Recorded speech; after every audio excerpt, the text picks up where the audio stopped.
Matrix का एक बहुत बड़ा कंट्रीब्यूशन होता है, बहुत बड़ा कंट्रीब्यूशन है 12th क्लास में। तो सबसे पहले आपको पता होना चाहिए व्हाट इज मैट्रिक्स।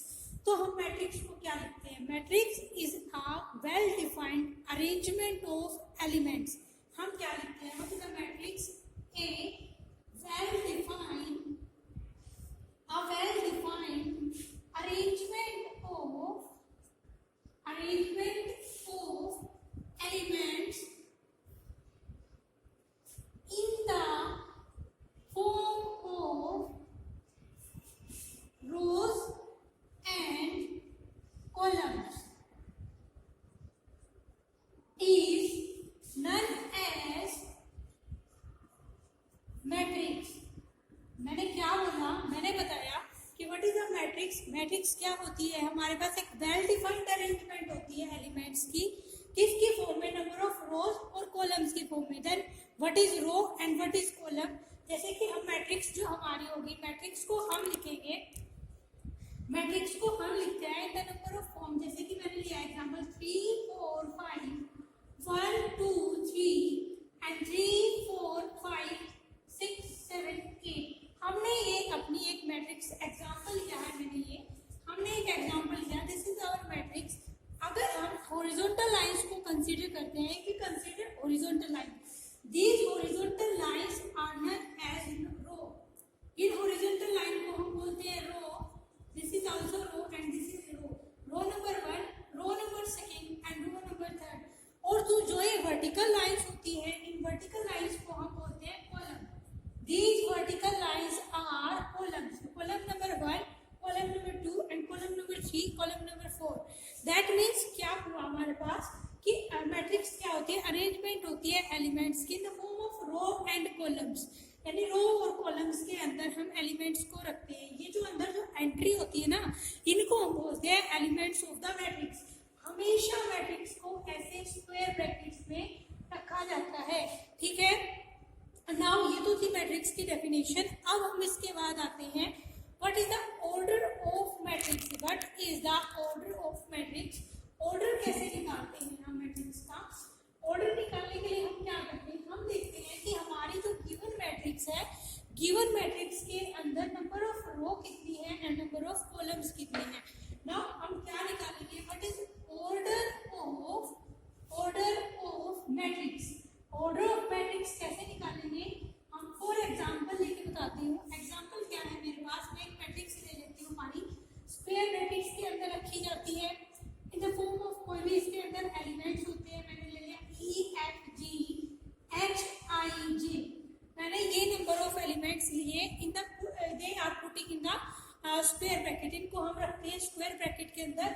ये जो हॉरिजॉन्टल लाइंस होती है इनको बोलते हैं हम नंबर ऑफ रोज, और जो वर्टिकल लाइंस है उनको बोलते हैं नंबर ऑफ कॉलम्स। ये हमारे कॉलम्स है, दिस इज आवर रोज, ठीक है। ये हमारे रो नंबर 1 2 3। अब हमें निकालना है ऑर्डर ऑफ मैट्रिक्स। हमें चेक करना है कि इसके अंदर रो कितनी है और कॉलम कितनी है। First row, second row and third row. Row कितनी है हम यहाँ लिख लेते हैं। रो कितनी है हमारे पास? 3 एंड कॉलम कितने हैं? How many columns? 1 2 3। कॉलम भी हमारे पास 3 है ना। ऑर्डर को हम कैसे लिखते हैं? नंबर ऑफ रो, यहाँ डिवाइड करते हैं number of row multiply number of column. कैसे लिखते हैं हम ऑर्डर को? नंबर ऑफ रो इंटू नहीं बोलेंगे इसको बोल देंगे मल्टीप्लाई नंबर ऑफ कॉलम्स, ठीक है। Number of row and number of columns क्या बोलेंगे इसको? नंबर ऑफ रो कितनी है हमारे पास? 3, कॉलम पे कितने? 3। Then order of the matrix is 3 into 3। हम क्या बोलेंगे इसको? ऑर्डर क्या है हमारे मैट्रिक्स का? 3 into 3। ये हमारा हो गया ऑर्डर ऑफ मैट्रिक्स। अब यहाँ से बच्चों को ये कंफ्यूजन है, अगर मैंने लिख दिया 3 into 3 तो कई बच्चे ऐसा सोचते हैं कि नंबर ऑफ रो और number of column always same होता है, but it is not true. Number of row और नंबर ऑफ कॉलम इक्वल नहीं होते, वो अलग अलग भी हो सकते हैं। जैसे कि मैंने एग्जाम्पल लिया, for example I did another example which is 1 2 3 4 and 3 4 5 6।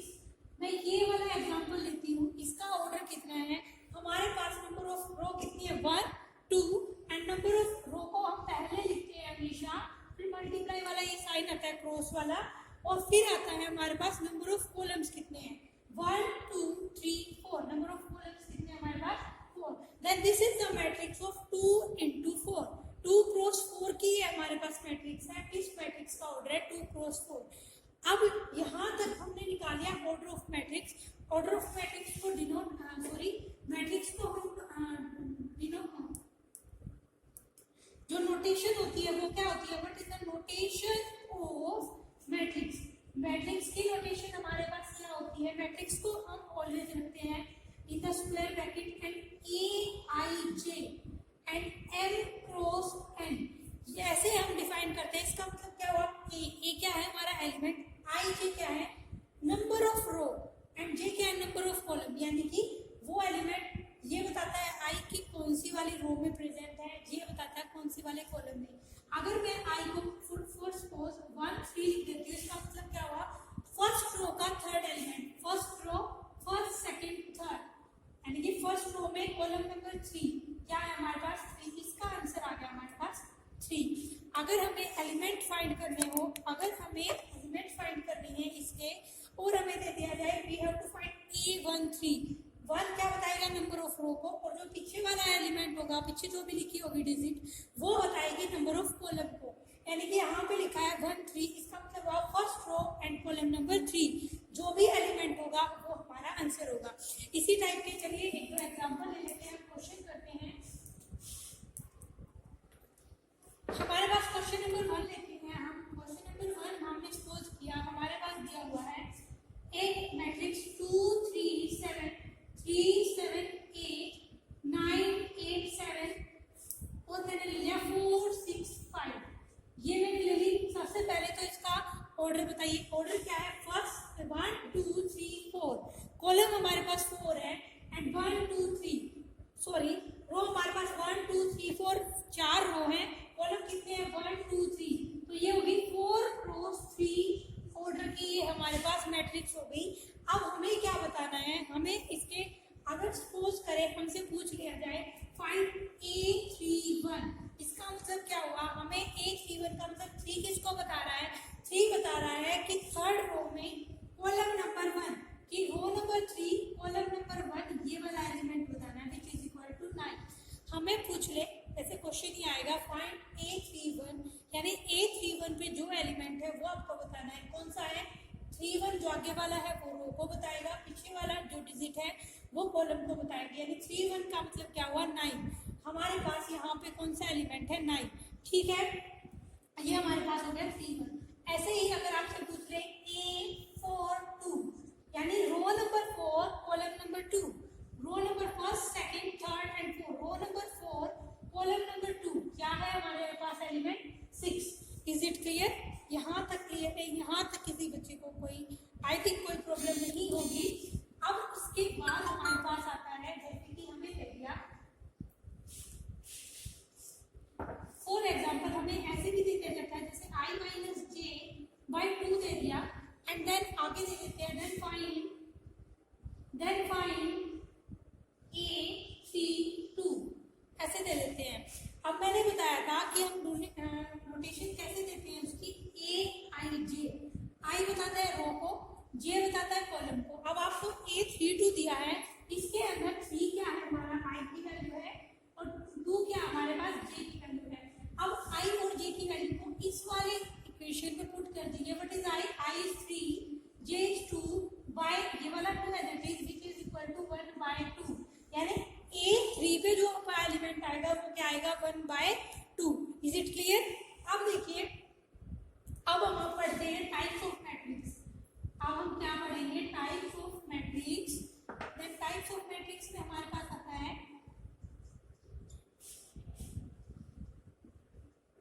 Types of matrix में सबसे पहले हमारे पास आता है स्क्वायर मैट्रिक्स। अब आप एक बात बताइए, हमने स्क्वायर पढ़ा होगा, व्हाट इज स्क्वायर। स्क्वायर में क्या होता है, which have all sides equal, जिसकी सभी साइड्स इक्वल होती है। बट मैम ये स्क्वायर का मतलब इसमें क्या हुआ कि सारी साइड इक्वल का क्या मतलब हुआ, सारी साइड इक्वल का मतलब हुआ जब वो तो क्वाड्रिलेटरल में हम पढ़ते हैं कि और साइड्स आर इक्वल, इसमें क्या होगा कि number of row equal to number of column, क्योंकि मैट्रिक्स के अंदर हम साइड्स नहीं पढ़ते, मैट्रिक्स के अंदर हम क्या पढ़ते हैं, मैट्रिक्स के अंदर हम पढ़ते हैं rows and columns. And square matrix में क्या हो गया, number of row equal to number of column. यहाँ पे मैं शॉर्ट फॉर्म में लिख देती हूँ, स्क्वायर मैट्रिक्स में हमारे पास होता है number of row equal to number of column, ये हमारे पास होता है। जैसे कि एक एग्जांपल लेती हूँ मैं, 1 2 3 3 4 5 6 7 8, मैंने ये लिखा। इसमें देखिए 1 2 3, रो कितनी है 3, कॉलम कितने हैं 1 2 3, कॉलम भी हमारे पास 3 है।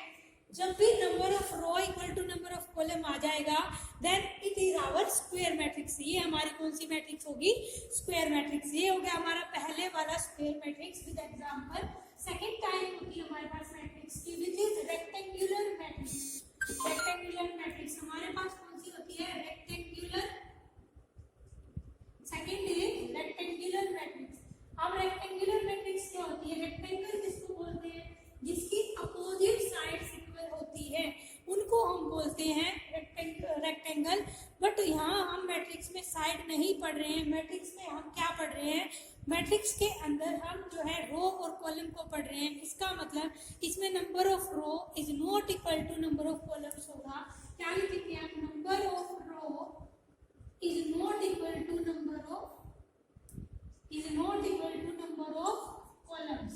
ठीक है, नंबर ऑफ रो। अब देखिए यहाँ पे रो जैसे कि मैं ले लेती हूँ 2 3 4 5 6 7, यहाँ पर मेरे पास रो कितनी आई है, मेरे पास 1 2 2 रो है।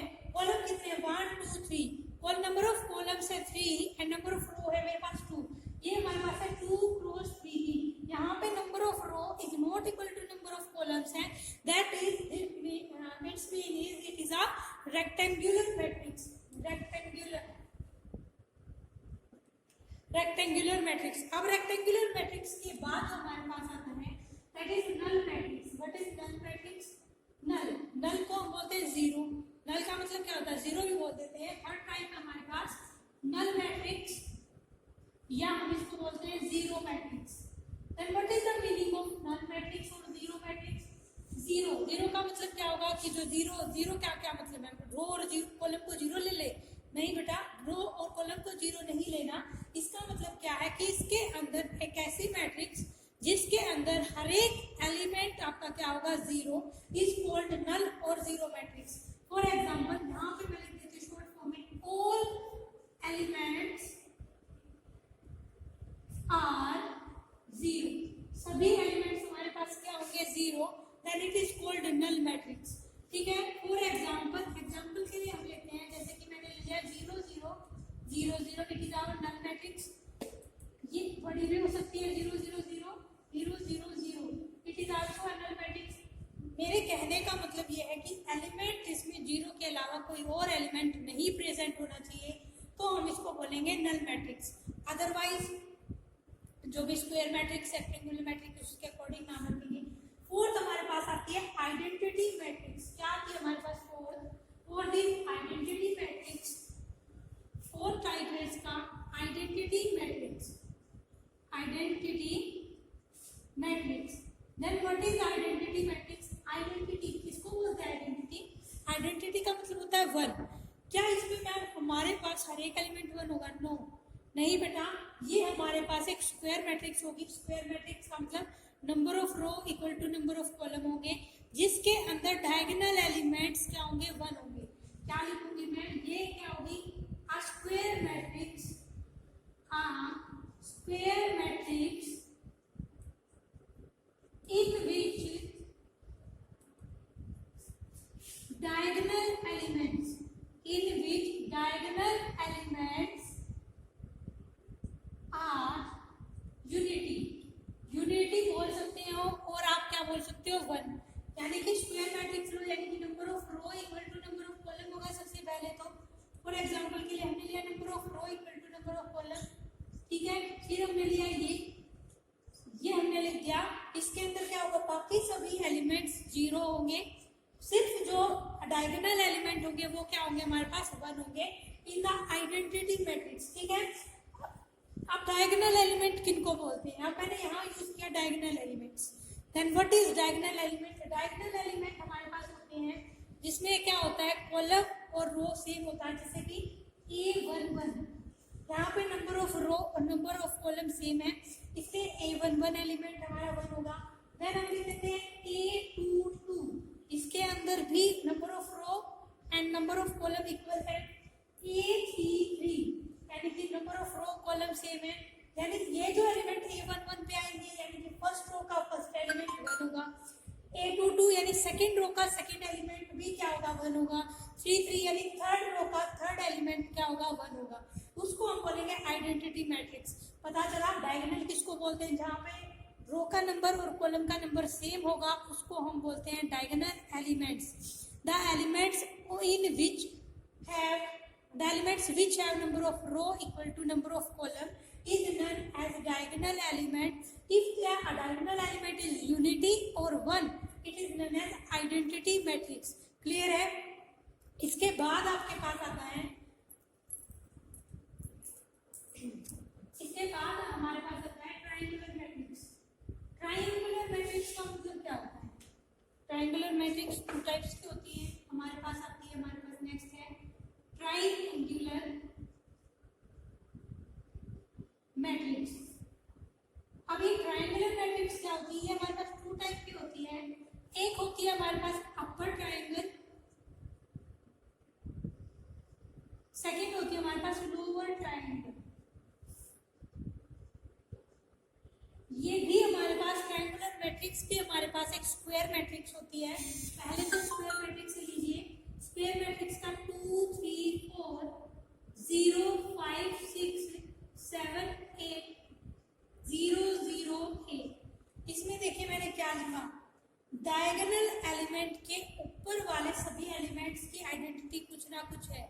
0 भी हो सकती है, बट मैंने 0 से अलग इसीलिए लिया है समझाने के लिए कि 0 से अलग हो सकती है कि डायगोनल से ऊपर वाला जो भी पार्ट है वो सभी के अंदर कुछ ना कुछ आइडेंटिटी आई, बट जो नीचे वाले जो भी एलिमेंट्स होंगे ना वो 0 होनी चाहिए।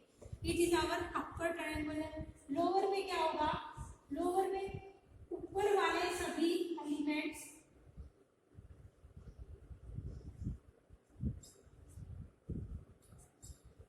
इसमें क्या होगा, जो भी डायगोनल एलिमेंट्स है उससे नीचे वाले सभी एलिमेंट्स की क्या हो जाएगी, आइडेंटिटी कुछ ना कुछ वैल्यू होगी, बट जो ऊपर वाले जो होंगे उनकी सभी की वैल्यू 0 होगी। सिंपल सा नाम से देखो, अपर ट्रायंगल है तो ऊपर वाली आइडेंटिटी होगी, लोअर का मतलब नीचे होता है, तो नीचे वाले डायगोनल से नीचे वाले सभी एलिमेंट्स प्रेजेंट होंगे, ऊपर वाले सभी क्या होंगे, 0। बट बेटा ये नीचे वाले 0 भी हो सकते हैं और दूसरी आइडेंटिटी भी हो सकती है, बट सभी 0 नहीं होंगे, कोई ना कोई नॉन 0 एलिमेंट जरूर प्रेजेंट होना चाहिए इन द ट्रायंगुलर मैट्रिक्स में। ट्रायंगुलर मैट्रिक्स के बाद हमारे पास आते हैं कंपेरेबल मैट्रिक्स। कंपेरेबल मैट्रिक्स का मतलब क्या होता है? कंपेयर करना मतलब एक दूसरे को मिला के देखना, जो एक दूसरे से कंपेयर हो जाए। इसका मतलब क्या होगा? 2 मैट्रिक्स लेते हैं कंपेरेबल मैट्रिक्स में। हमारे पास क्या है? हमारे पास कंपेरेबल मैट्रिक्स। कंपेरेबल मैट्रिक्स के अंदर हम कोई भी 2 मैट्रिक्स लेते हैं। सपोज मैंने लिया A B C D, एक मैंने लिया E F G H। इन दोनों मैट्रिक्स को हम कंपेरेबल कब बोलेंगे? जब number of row number of columns इसके जितने भी हैं वो इक्वल हो इस वाली के। यानी जरूरी नहीं कि ये मान लो मैं इसमें I और J ले लेती हूँ, इसमें भी मैं एक बढ़ा लेती हूँ, L और M ले लेती हूँ, ठीक है। ये 2 मैंने मैट्रिक्स ली, इसके अंदर रो 2 है, इसके अंदर भी 2 रो है, इसके अंदर 1 2 3 नंबर ऑफ कॉलम 3 है, इसके अंदर भी 1 2 3 नंबर ऑफ कॉलम कितने हैं, 3 है। यानी कि इसके नंबर ऑफ रो इसके नंबर ऑफ रो के इक्वल होने चाहिए। इसमें इस वाली मैट्रिक्स में जितने नंबर ऑफ कॉलम्स हैं उतने ही पीछे वाली मैट्रिक्स में नंबर ऑफ कॉलम होने चाहिए। जब उनको हम क्या कर सकते हैं, कंपेयर कर सकते हैं। Then after that these 2 matrix are called comparable matrix. Okay, क्या होना चाहिए? number of rows in first matrix में equal होने चाहिए number of row in second matrix। First matrix में जितने नंबर ऑफ रो हैं वो सेकंड मैट्रिक्स में नंबर ऑफ रो के इक्वल होना चाहिए। then number of column in first matrix equal to होना चाहिए number of column in second matrix। ठीक है बेटा, number of row second के इक्वल होना चाहिए, number of columns of first matrix equal होना चाहिए number of columns of second matrix। तब हम इनको क्या बोलेंगे, कंपेरेबल मैट्रिक्स। ठीक है, क्लियर हो गया होगा आई होप। इसके बाद हमारे पास आती है इक्वल मैट्रिक्स। अब मैम कंपेरेबल और इक्वल में क्या फर्क है? कंपेयर में क्या होगा, हमने क्या लिखा, number of row first matrix के इक्वल होने चाहिए number of row second matrix के, number of column second matrix के नंबर ऑफ कॉलम के इक्वल होना चाहिए। बट इक्वल में क्या होगा, इक्वल मैट्रिक्स में भी कंपेरेबल वाली सभी प्रॉपर्टीज होनी चाहिए, प्लस उसके साथ साथ इक्वल में क्या होगा, हर एक एलिमेंट को हम इक्वल पुट करेंगे। जैसे कि मान लो अगर ये दो मैट्रिक्स है, ये वाली हमारे पास एक मैट्रिक्स है 1 2 3 4 5 6 सॉरी 1 2 3 4। इन मैट्रिक्स को हम इक्वल मैट्रिक्स कब बोलेंगे, इन मैट्रिक्स को हम इक्वल मैट्रिक्स जब बोलेंगे जब इसका हर एक एलिमेंट, जैसे इसका पहला एलिमेंट इसके पहले एलिमेंट के इक्वल होगा, सेकंड एलिमेंट सेकंड के इक्वल होगा, थर्ड वाला एलिमेंट थर्ड के इक्वल होगा, फोर्थ वाला एलिमेंट फोर्थ के इक्वल होगा। यानी कि हर एक एलिमेंट आपस में इक्वल होने चाहिए, तब उनको हम बोलेंगे इक्वल मैट्रिक्स। कंपेयर में क्या होना था, कंपेयर में सिर्फ ये था कि नंबर ऑफ रो फर्स्ट की सेकंड मैट्रिक्स की नंबर ऑफ रो के इक्वल होने चाहिए, number of column first matrix के नंबर ऑफ कॉलम के सेकंड के इक्वल होने चाहिए। बट इसमें तो एलिमेंट भी इक्वल होने चाहिए। अब इस इक्वल मैट्रिक्स का यूज करके हम क्वेश्चंस फाइंड करते हैं, क्वेश्चन निकालते हैं। कैसे निकालते हैं इक्वल मैट्रिक्स का यूज करके, जैसे हमें दे दिया जाता है कि A B C D equal to 1 2 3 4, फिर आगे क्वेश्चन में आ जाता है then find A B C D. तो हम देखते हैं नंबर ऑफ रो के इक्वल है, नंबर ऑफ कॉलम के इक्वल है, देन ये नंबर ऑफ रो कॉलम के इक्वल है, बीच में इक्वल का साइन है, that means these are equal matrix. Equal matrix है तो इक्वल मैट्रिक्स की क्या डेफिनेशन है कि हर एक एलिमेंट आपस में कोरस्पॉन्डिंग एलिमेंट्स इक्वल होते हैं। दैट मींस ए हमारा आ गया 1, बी हमारा आ गया 2, सी हमारा आ गया 3 और डी हमारा आ गया 4।